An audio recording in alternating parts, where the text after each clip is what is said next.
और यहाँ साजिशें क्या हैं? जो मुस्लिम डोमिनेटेड सीट्स हैं वहां जुमे के दिन पोलिंग हो रही है। मैं गुजारिश करता हूं कि अपने इमामों से कहिए मस्जिदों के कि छोटे से छोटा खुतबा पढ़ें और छोटे से छोटी नमाज पढ़ें, और जुमे का दिन उन नालायकों को मालूम नहीं है, बड़ा मुबारक दिन है, फैसला करें कि उस दिन वोट डालने जाएंगे। अल्लाह तबारक व तआला में कुरान शरीफ में बोल बोल के कहता है कि जालिम के खिलाफ तुम क्यों नहीं बोले। तो मुसलमान के दिमाग में ये बात आ गई है कि अब पैर खींचना बंद कर दें, अल्लाह के वास्ते हाथ पकड़ने का तरीका सीखें। जब तक आप हाथ नहीं पकड़ेंगे ये सिलसिला खत्म नहीं होगा। ग्लोबल टुडे सब्सक्राइब करें और बेल आइकन दबाएं, खबर जो करे असर। हम उस खुशनसीब लोगों में हैं जिसने रहमान भाई की क़यादत में और सरपरस्ती में पार्लियामेंट में हिस्सा लिया।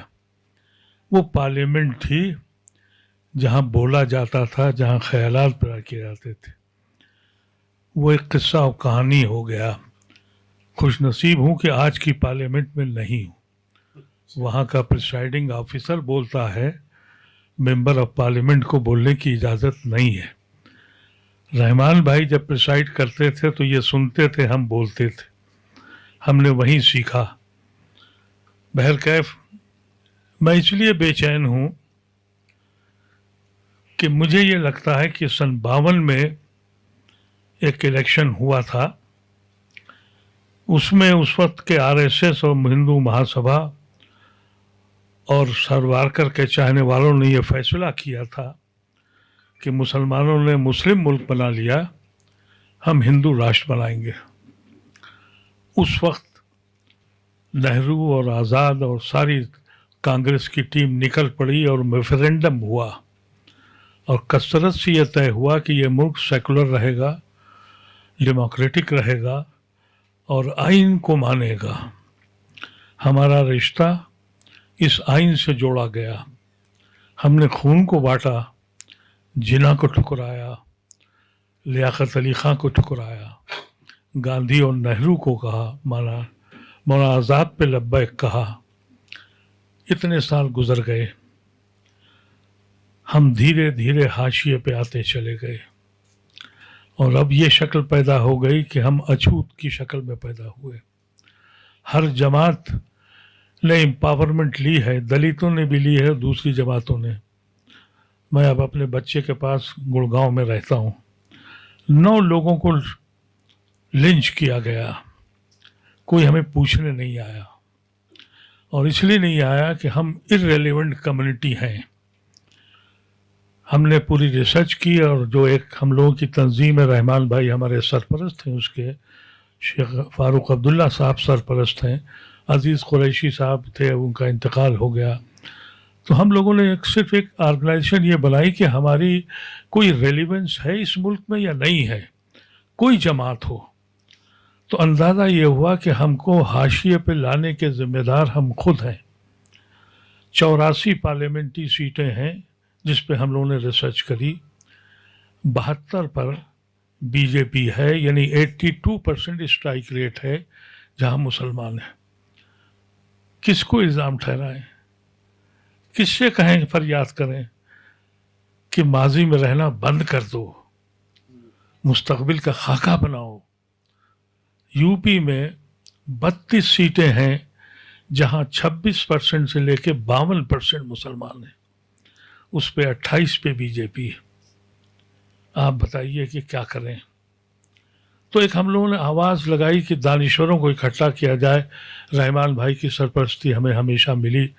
ये बीमारी में भी वहाँ गए और बीमारी में हम लोग जहाँ जहाँ जाते हैं इनकी सरपरस्ती रही। हमने बहुत से लोगों को इकट्ठा किया और ये कहा कि पढ़े लिखे लोग बाहर क्यों नहीं आ रहे हैं, क्योंकि हमने ये महसूस किया और आपने भी देखा होगा कि जो बड़े बड़े ऑफिसर्स रहे हैं, बड़ी पोजीशन पे हिंदू हजरात हैं, रिटायर होने के बाद सबसे पहले आरएसएस और बीजेपी में जाते हैं, चाहे वो फौज के हों, चाहे वो डेमोक्रेट हों, चाहे वो मेरे टेक्नोक्रेट हों, हमारा जो इक्का दुक्का जो लायक लोग निकले हैं वो अपने बच्चों को बाहर भेज के या सेटल करके घर में बैठ के मातम करते हैं।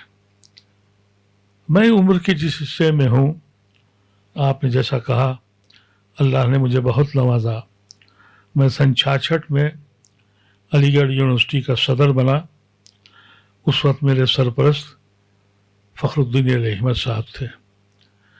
अनअपोज हुआ, दूसरे साल फिर खड़ा हुआ और फिर अनअपोज हुआ। तो फ़खरुद्दीन अली अहमद साहब ने मुझे बुलाया और फिर ऑल इंडिया एक डेलीगेशन, ऑल इंडिया यूनिवर्सिटी का डेलीगेशन बना। उस पे मुझे उन्होंने उसका ऑल इंडिया प्रेसिडेंट बनाया। वो दौर मैंने देखा था। लखनऊ जब गया, मैं वहीं का रहने वाला हूँ, तो उस वक्त मेरी रूहानी तरबियत हज़रत मौलाना अली मियां रहमतुल्लाह अलैह ने की। डॉक्टर फरीदी से मैंने सीखा और सारे दानिश्वर इकट्ठे होते थे, मैं उनके हुक्के भरता था और मैं समझता था कि वो लोग जिक्र करते थे, फ़िक्र करते थे। अपनी उम्र के आखिरी हिस्से में आके जब नज़र दौड़ाता हूँ तो बेहिसी का एक आलम है, खौफ है। मुझसे लोगों ने कहा कि क्यों बोलते हो बिला वजह के लिए, कोई सुनता कौन है तुम्हारी। तो मुझे एक वाक़या याद आया, मैंने वो वाक़या परसों भी किसी को सुनाया। जब शेखुल हिंद माल्टा में बंद थे और हुसैन अहमद मदनी साहब उनकी खिदमत में थे, तो बगल में तुर्की फ़ौजियों का एक काफ़िला बंद था। रातों रात उनकी पिटाई होती थी और चीख पुकार करते थे, अल्लाह अकबर के नारे लगाते थे। तो हुसैन अहमद मदनी साहब ने लिखा कि मैंने कोशिश करके उन बच्चों के पास पहुंचा जो फ़ौजी थे कि अल्लाह के वास्ते चीख पुकार मत किया करो, ये बहुत बड़े बुज़ुर्ग हैं, रात को सो नहीं पाते होंगे। तो उन्होंने ये लिखा कि एक दिन वो बच्चे वहाँ खामोशी थी। सुबह जब वो तहज्जुद पे उठे, फजर पढ़ी, उसके बाद उन्होंने कहा कि भाई हुसैन, रात भर आवाज़ नहीं आई, क्या ये बच्चे भी डर गए? मैं पूरी रात सो नहीं पाया। तो इसलिए मैंने कहा कि मुझे इंस्पिरेशन मिलता है। मैं कहता हूँ मैं बोलूँगा। 3 मुकदमे मेरे ऊपर हैं, अभी तक अल्लाह का करम है इनमें जुर्रत नहीं हुई है पकड़ने की। 153 के मुकदमे लगाए, लेकिन मैंने ये फ़ैसला जब ये कर लिया कि चाहे तिहाड़ जेल में मरूं, डर के नहीं जाऊंगा। इसीलिए हम लोगों ने अभी यूपी का एक दौरा किया और मैंने अभी रहमान भाई को रिपोर्ट दी है। पिछले जो 8 सीटों पे इलेक्शन हुआ है, इंशाअल्लाह आप 6 सीटों पे जीतेंगे। और उसकी सिर्फ वजह यह है कि मुसलमान के दिमाग में ये बात आ गई है कि अब पैर खींचना बंद कर दें, अल्लाह के वास्ते हाथ पकड़ने का तरीक़ा सीखें। जब तक आप हाथ नहीं पकड़ेंगे ये सिलसिला ख़त्म नहीं होगा। मैं इसलिए, मेरी एक कोशिश है और मेरे सारे साथियों की कोशिश है, ये मेरे हौसला है, ये स्ट्रेंथ है जो बैठे हैं। इसके बाद अजीज़ साहब चले गए, फ़ारूक भाई हैं, ये हैं, इसके बाद कोई दिखाई नहीं पड़ता। मैं नौजवानों से कहता हूँ कि तुम कुछ भी अमल कर लो। हज़रत मौलाना अली मियां साहब रहमतुल्लाह का एक कौल था, जब बाबरी मस्जिद का मूवमेंट चल रहा था, मेरे सामने ये अल्फाज उन्होंने कहे बाबरी मस्जिद वालों से कि कितने ही नमाज पढ़ लो, अगर सियासी बेदारी और सियासी बसीरत नहीं है, मस्जिद नहीं बचा पाओगे। तो हकीकत यही है कि न हमने बेदारी दिखाई, न बसीरत दिखाई, और नारे लगाते रहे। अभी भी एक बड़ी तादाद गैर मुस्लिमों की है जो हमसे ज़्यादा परेशान है कि ये मुल्क का कगार पे खड़ा है टूटने के। ये मुल्क वहाँ खड़ा है, वो फिक्रमंद है। मैं अपने हिंदू भाइयों से कहता हूँ, मैं तुम्हारी मदद के लिए खड़ा हूँ। तुमने तो हमारी मदद नहीं करी, लेकिन हम खड़े हैं तुम्हारे लिए। और हम आज हाशिए पे क्यों आए हैं, उसकी वजह सिर्फ यह है कि छोटे छोटे मसाइल पर एक मिसाल के तौर पर आपको बताऊं कि मैं अमरोहा गया, दानिश अली एक बहुत कामयाब पार्लियामेंटेरियन हैं, उनको सज़ा इस बात की मिली, मायावती ने दी कि उन्होंने 370 पे वोट नहीं डाला। उन्होंने ट्रिपल तलाक पे मुखालफत करी, NRC पे मुखालफत करी, पार्टी से निकाल दिए गए। वहाँ 40% मुसलमान हैं। जब हमें पता लगा, हम सब लोग गए वहाँ, तो मेरे ही साथियों ने वहाँ कम से कम अलीगढ़ के 1000 से ज़्यादा लोग थे। हम लोगों का काफ़िला जा रहा था, उसमें गैर मुस्लिम प्रोफेसर त्रिपाठी थे, हमारे एक दोस्त दया सिंह साहब थे, को 1500 लोग जमात इस्लामी के लोग थे।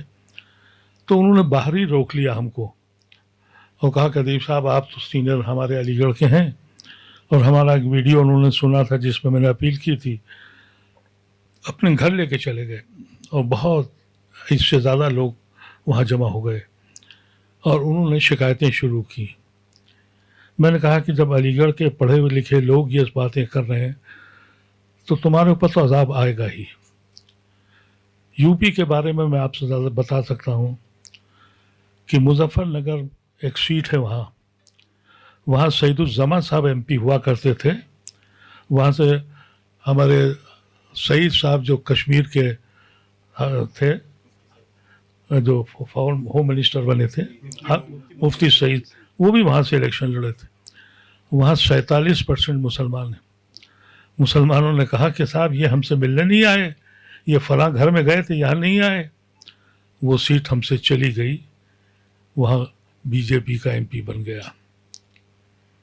यही शक्ल बिजनौर में हुई जहाँ 44% मुसलमान हैं। हम मुसलमानों ने कहा कि ना ये बेकार आदमी है, वो सीट हमसे ले ली गई। मुरादाबाद में 52% मुसलमान हैं, वहाँ भी हमसे सीट ले ली गई और गैर मुस्लिम को चली गई। मैंने कहा दानिश अली को हरा लो, इसके बाद तुम्हें कोई नुमाइंदा नहीं मिलेगा। तो जब हम इस लेवल पे सोचने लगे, और यहाँ साजिशें क्या हैं, जो मुस्लिम डोमिनेटेड सीट्स हैं वहाँ जुमे के दिन पोलिंग हो रही है। मैं गुजारिश करता हूँ कि अपने इमामों से कहिए मस्जिदों के कि छोटे से छोटा खुतबा पढ़ें और छोटे से छोटी नमाज पढ़ें, और जुमे का दिन उन नालायकों को मालूम नहीं है, बड़ा मुबारक दिन है, फैसला करें कि उस दिन वोट डालने जाएंगे। अल्लाह तबारक व तआला में कुरान शरीफ में बोल बोल के कहता है कि जालिम के खिलाफ तुम क्यों नहीं बोले।